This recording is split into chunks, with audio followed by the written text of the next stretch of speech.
you things like this, Dr. Phil, that they're not interested in sex, it's because somehow their husbands extinguish their libido. Look, when they don't understand that a woman's libido is more like a convection oven, needs to be warmed up a bit, and he just thinks she's a microwave and he's gonna nuke her, you know, the net result is that, you know, don't complain if the sex is half-baked when you haven't taken the time to warm up the oven. Now, I'm actually seeing... As the months and years go by, the wild, steamy sex nights change to evenings of watching the boob tube in flannel PJs on opposite sides of the bed. So here's the question, why are so many couples not doing it these days? If you don't have a good sexual relationship, it registers as 90% on the importance scale. And when it's good, it only registers at 10% of what's important in the relationship. So it's powerful in its absence. Today, we're going to get to the bottom of those lost libidos and tell you how to have more sex in your life with the help of TLC's Shalom in the Home, Rabbi Shmuley Botayak. Okay, so we got a rabbi talking about having sex. It's not where I would think. I mean, it wouldn't be my first place to go if I had questions about this. Yeah, so what's up? Why do you think people aren't having sex so much? You've actually studied this, written about it?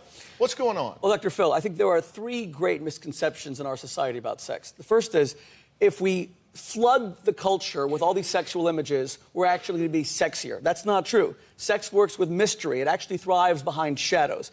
Number two, we all thought that sex should be goal-oriented. It should all be about orgasm, when really sex is about anticipation. It's about building on a slow burn so that you want more of it. It's not goal-oriented, it's means-oriented. And the third thing is, we all think that sex is of the body.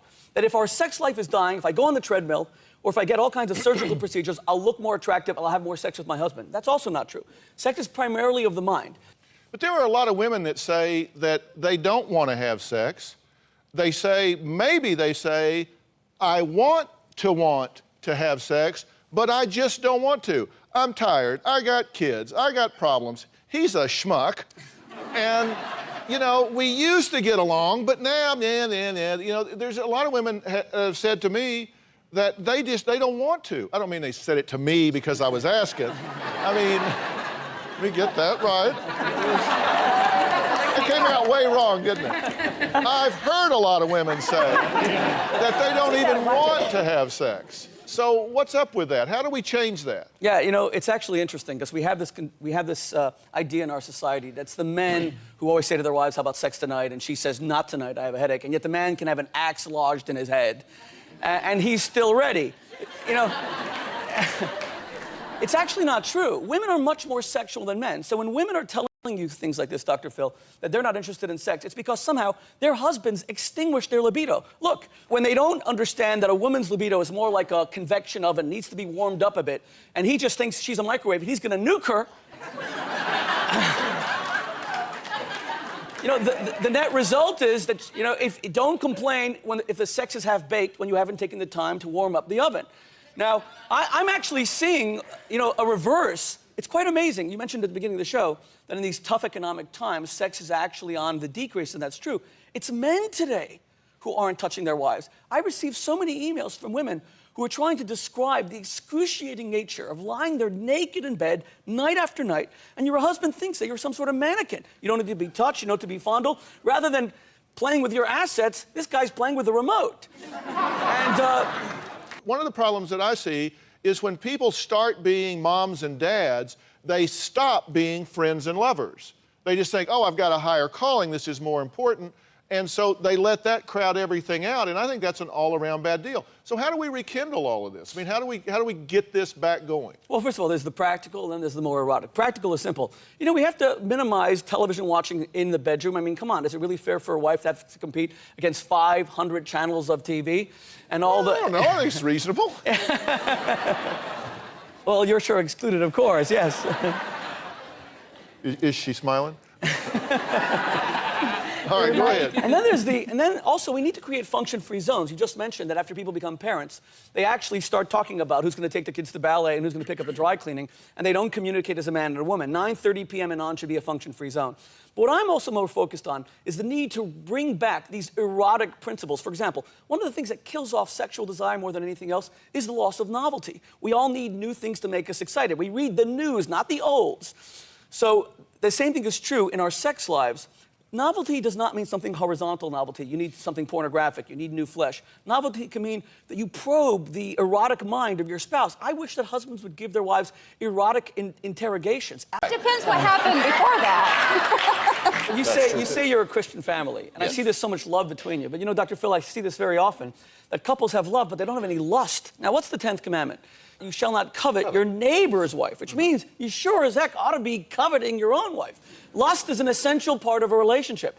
And what your wife is saying to you is, I need you to touch me. I need to feel attractive. I need to be a woman. I'm not just the mother of your children. Have you ever described to him what it's like, what you feel like when you lie in bed and he won't put his hands on you? I do. I try to explain it. I try to let him know, but it's usually out of frustration. And I get mad, and then I say things that I probably shouldn't say, and then I make him... Like what? Like you just don't know how it feels. You don't know what it's like. You put him down? Yeah, I have. Okay. Which just emasculates him even further, making him feel even less sexy. So in other words, you don't... But Dr. Phil's point is a brilliant point, and it's probably the most important point. You need to expand the definition of sex. What I've heard from you so far, Mark, are a heck of a lot of excuses. You're going to drop dead if you have sex. Your medications prevent you from feeling any kind of libido because you keep on focusing on the body being sexual. And Dr. Phil is saying to you, what does that have to do with a half an hour of kissing? Are you saying your mouth doesn't operate? What does that have to do with giving your wife long sensual massages and arousing her desire and becoming excited by seeing how you can stoke those fires of desire? You've narrowed sex to such a confined definition that you now can dismiss it because you're saying, I'm sorry, my body's not up to it. All right, we got to... You're saying, Joy, is that you can't live without affection. It's like food, clothing, and shelter. It's not a luxury, it's a necessity. Now, when you start saying, hey, I would never go in that direction, of course we know you're not going to do that. But he needs to hear from you that you're beginning to think of other guys because you're a woman. You're not a cleaner, and you're not a mom, and you're not a maid. And the more he hears that, the more an erotic principle is introduced into this marriage. You know what it's called? Sinfulness. Believe it or not, one of the reasons that marriage becomes so boring is that it's so predictable, so routine, and so monotonous. Sinfulness means there's a part of you that can't be controlled, that can't be tamed, that he has to win over. It introduces the second erotic principle. It's called the chase. Most husbands get bored of their wives because they think that they can ignore them and they're not going anywhere. You just said it yourself. You just said, my spiritual commitments mean that I'm never going to do anything. So he can continue to watch TV, ignore you, not buy you a Valentine's Day gift because you're not going anywhere. He needs to do... Real good, Shredded. And really, the truth is that I think you get to a point where you have to behave your way back to it. You know, we behave our way out of it. And sometimes people will say, well, look, if I've got to schedule it, if I've got to plan it, if I've got to set up a routine, that's not natural. I want it to be natural.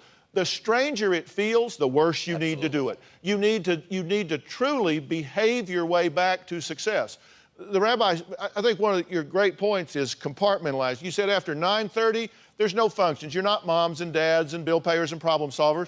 That's your time, and you really need to allocate that and behave your way back into it. And if it feels awkward, then seduce your husband. Don't reject her. Seduce your wife. Behave your way back. Seem like you're just going through the motions. It's routine.